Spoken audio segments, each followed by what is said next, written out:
Hi అండి, welcome to our channel. ఈ వీడియోలో తిరుపతి గ్రేటర్ తిరుపతిగా మారబోతోంది. ఇది నిజంగా తిరుపతి వాసులకి, తిరుపతి జిల్లా వాసులకి ఒక మంచి శుభవార్త ఇది. ఎందుకంటే ఇది దగ్గర దగ్గర ఒక 16-17 సంవత్సరాల నుంచి ఉన్న ప్రపోజల్. గ్రేటర్ తిరుపతి, తిరుపతి చుట్టుపక్కల ఉన్న 4 మండలాల్లోని 63 గ్రామాల్ని కలుపుతూ గ్రేటర్ తిరుపతికి అప్రూవల్ అనేది, పర్మిషన్ అనేది వచ్చేసింది. సో ఈ సంవత్సరం డిసెంబర్ నుంచి, అంటే 2025 డిసెంబర్ మిడిల్ నుంచి తిరుపతి గ్రేటర్ తిరుపతిగా కన్వర్ట్ అవుతుంది. సో ఈ 4 మండలాలు కూడా చంద్రగిరి మండల్, తిరుపతి రూరల్ మండల్, రేణిగుంట మండల్, అలాగే ఏర్పేడ్ మండల్లో కొన్ని విలేజ్లు, మొత్తం 63 గ్రామాలు కలిపి ఒక మహానగరంగా తిరుపతి తయారవుతుంది. ఎందుకంటే ఇటు తిరుపతికి కేవలం 140 కిలోమీటర్లో చెన్నై మెట్రో ఉంది, అంటే చాలా దగ్గరలో ఉంది. అలాగే 255 అనేది కూడా పెద్ద దూరం కాదు. 255 కిలోమీటర్లో కర్ణాటక స్టేట్లో బెంగళూరు సిటీ ఉంది. ఈ రెండిటికి ట్రయాంగిల్గా ఉంటుంది తిరుపతి అనేది. సో 2 మెట్రోలకు దగ్గరలో, అసలు దరిదాపుల్లో ఎక్కడ ఒక మెట్రో అనేది లేదు. మళ్ళీ హైదరాబాదే మెట్రో. ఏపీకి అయితే విజయవాడ, గుంటూరు, అమరావతి కలిపి రేపు కమింగ్ డౌన్ ద లైన్ ఒక 2-3 డికేట్స్లో అదొక మహానగరం అయితే అవుతుంది. విశాఖపట్నం ఆల్రెడీ పెద్దది, బట్ అది ఉత్తరాంధ్ర ఆ మూల ఉంది. రాయలసీమ ప్రాంతంలో ఒక పెద్ద నగరం అని చెప్పుకోవడానికే లేకుండా పోయింది. తిరుపతికి ఉన్న ఈ జియోగ్రఫికల్ అడ్వాంటేజ్ మెయిన్ 140 కిలోమీటర్లో చెన్నై మెట్రో. అంటే మెట్రో అంటే చెన్నై సిటీ సెంటర్కి అది 140. వేరేజ్ తిరువళ్ళూరు వచ్చిన కాడి నుంచే చెన్నై నుంచి ట్రీట్ అవుతుంది. అలా తీసుకుంటే జస్ట్ ఒక 100 kmలోనే మనకు చెన్నై ఉన్నట్టు లెక్క. అలాగే బెంగళూరు తీసుకుంటే కూడా ఈరోజు హొస్కోట నుంచి it is treated as Bengaluru. ఆ లెక్కనైతే ఒక 220 కిలోమీటర్స్లోనే బెంగళూరు ఉన్నట్టు లెక్క తిరుపతికి. సో ఈ ట్రయాంగిల్గా లొకేషన్లో 2 మెట్రోలకి తిరుపతి అనేది ఈరోజు చంద్రగిరి కోట నుంచి తీసుకుంటే ఇటు ఏర్పేడ్ వరకు, అంటే దగ్గర దగ్గర ఇటు వెడల్పు ఒక 8 కిలోమీటర్లు, 8-9, పొడవు దగ్గర దగ్గర ఒక 36 కిలోమీటర్స్, ఒక మహానగరం.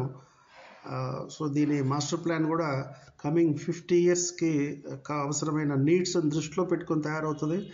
అయితే ఫస్ట్ 5 ఇయర్స్ అంటే ఈ పెట్టుబడులు పెట్టేవాళ్ళు రియల్ ఎస్టేట్ యాంగిల్లో చెప్తున్నాను.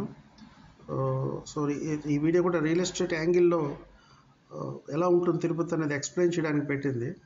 మొదటి 5 ఇయర్స్ ఈ ఇన్ఫ్రాస్ట్రక్చర్ ఇవన్నీ రూపుదిద్దుకోవడానికి కానీ, ఒక బేసిక్ అంటే తిరుపతి ఇది ఎక్కడి వరకు మనం గ్రేటర్గా ట్రీట్ చేయాలనేది సైకలాజికల్గా ఫీల్ అవ్వడానికి 5 సంవత్సరాలు పడుతుంది.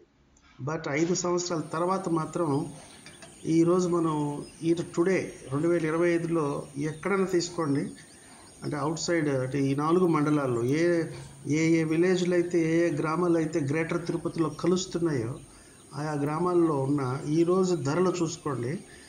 2030 తర్వాత, అంటే గతంలో తిరుపతిలో ఎంతోమందికి అనుభవం ఉంది. అవిలాల్లో అంత విన్నాం, మంగళంలో అంత తక్కువ ఉండేది, తనపల్లిలో ఇంత తక్కువ ఉండేది, చిగురువాళ్ళు అంత తక్కువ ఉండేది. సో ఇటువంటి డిస్కషనే మీకు ఈ గ్రేటర్ తిరుపతిలో విలీనం అవ్వబోతున్న గ్రామాలన్నిట్లోనూ భూమి ధరలు ఆ రేంజ్లో ఉంటాయి. అంటే కొందరు అనొచ్చు ఈరోజు ఎక్కువ ఉన్నాయదండి, మరి ఎక్కడికి వెళ్తాయి అనేది. ఎప్పుడు ఏ రోజన్నా గత 27 ఏళ్ళుగా చూస్తున్న మార్కెట్ని, ఆ రోజుకి అవి ఎక్కువ అనిపిస్తాయి. అవే ధరలో ఒక 5 ఏళ్ళు 10 ఏళ్ళ తర్వాత అవి చీప్ అనిపిస్తాయి.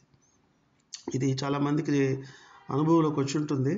సో ఆ అనుభవంలోకి వచ్చిన వాళ్ళు ఆల్రెడీ 50, 60 దాటేస్తుంటారు. బట్ యంగ్స్టర్స్కి ఇది ఎంత చెప్పినా అర్థం కాదంటే 30+ ఉన్నవాళ్ళు, వాళ్ళకి ఇది అర్థం కాదు. అదేంటది ఈరోజు ఎక్కువ అంటే భవిష్యత్తులో తక్కువ ఎలా అవుతాయని, అది అనుభవంలో తెలుసుకోవాల్సిందే.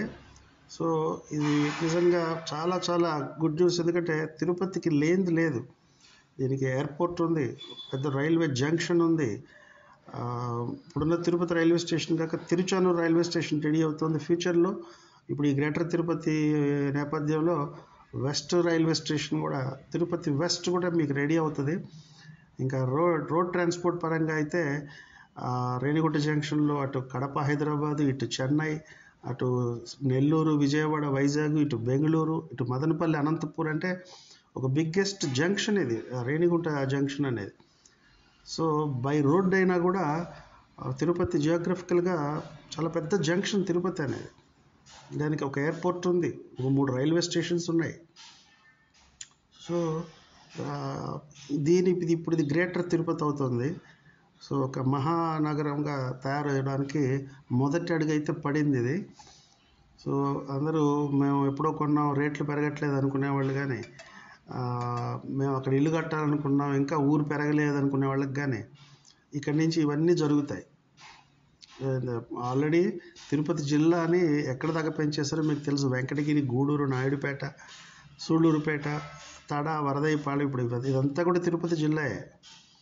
సో తుడ అనే పరిధి కూడా అక్కడ దాకా పెరిగిపోయింది. కాబట్టి తిరుపతి అంటే అత్యంత వేగంగా ముందుకు వెళ్ళడానికి అవసరమైన క్రూషియల్ స్టెప్ అనేది గ్రేటర్ తిరుపతి అనే స్టెప్. అది ఇప్పుడు సాకారం అవుతుంది. కాబట్టి సో బీ అలర్ట్. ఎవరైనా ఇక్కడి నుంచి తిరుపతిలో అది ఎప్పటికీ పెరగదు, అక్కడ అంత రేట్లు లేదు కదబ్బా, అక్కడ ఇంతెందుకు అబ్బా అనేవి ఇంకా ఉండదు. అవన్నీ తెలుస్తాయి. ఓకే, మనం ఈరోజు నెగ్లెక్ట్ చేస్తున్న ఏరియాలన్నీ కూడా మనకు దిమ్మ తిరిగే షాక్ ఇస్తాయి ల్యాండ్స్ విషయంలో కానీ. సో ఇంట్రెస్ట్ ఉన్నవాళ్ళు ఈ తిరుపతి సిటీని ఒక 10 ఏళ్ల తర్వాత ఎలా ఉంటుంది, 20 ఏళ్ల తర్వాత ఎలా ఉంటుంది కానీ విజువలైజ్ చేసుకోగలిగితే ఎక్కడి దాకా వెళ్తుంది, ఏ ధరల్లో ఉంటుందని కానీ మీరే ఊహించుకోవాలి. రియల్ ఎస్టేట్ వాళ్ళు అడగడం గొప్ప కాదు. ఈరోజు మనకు లేని నాలెడ్జ్ ఏంటి, ఈరోజు ఎంత పాపులేషన్ ఉంది, ఈ గ్రేటర్ తిరుపతి ఇలా డెవలప్ అవుతూ పోతే ఒక 10 years తర్వాత తిరుపతి పాపులేషన్ ఎక్కడికి వెళ్తుంది? విలేజెస్లో ఉన్న పాపులేషన్ అంతా సిటీ పాపులేషన్ కింద లెక్క అవుతుంది. ఈ విలీనం అవ్వబోతున్న 63 విలేజ్ల్లో ఈరోజు జనాభా లెక్కేయండి, ఆల్రెడీ ఉన్న తిరుపతిలో జనాభా కలపండి. ఈ రాబోయే 10 ఏళ్లలో ఈ జనాభా మళ్ళీ ఎంత పెరుగుతుంది? ఉద్యోగాల కోసం లేదు పని కోసం మైగ్రేట్ అయ్యే వాళ్ళని కలపండి. ఇది మీకు మహానగరం అవుతుందని రాయలసీమ నుంచి బతుకు తెరుగు కోసం వచ్చేసే వాళ్ళ సంఖ్య కూడా కలపండి. ఈరోజు ఎంతోమంది బెంగళూరు, చెన్నై నుంచి కూడా కొందరు మైగ్రేట్ అయిపోతున్నారు తిరుపతిలో. అంటే ఇది పిల్గ్రిమ్ ప్లేస్ కాబట్టి ఒక పని దొరుకుతుంది, కాస్ట్ ఆఫ్ లివింగ్ తక్కువ అని.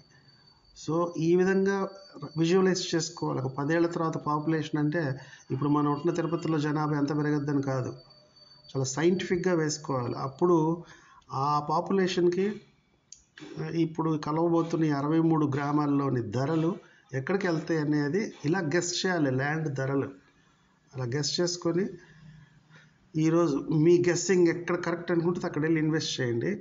Thank you for watching the video. All the best అండి.